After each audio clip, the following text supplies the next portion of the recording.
버스 정류장 같은 공공장소는 금연구역입니다. 이곳에서 담배를 피우면 을 내야 합니다. හරි බලන්න. පොස චොංරූජං කතන්.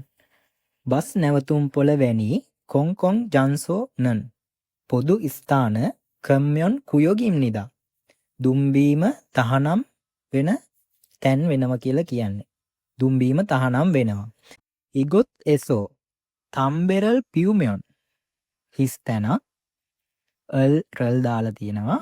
නයා හම්නිදා කියලා කියනවා.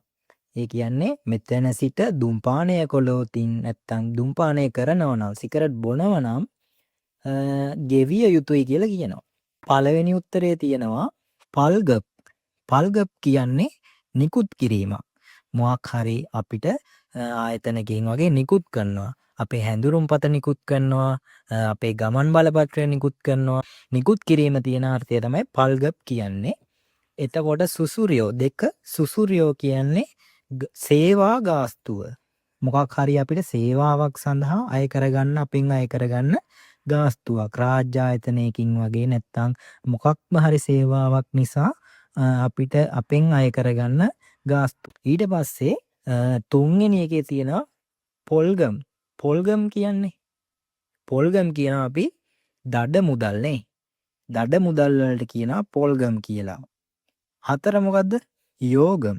යෝගම් කියනවා නිකම්ම ගාස්තුව.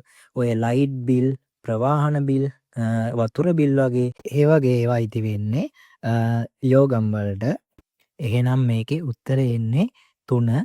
පොල්ගම් තමයි එන්නේ. පොල්ගමල් නයා හම්නිදා දඩ ගෙවිය යුතු වෙනවා.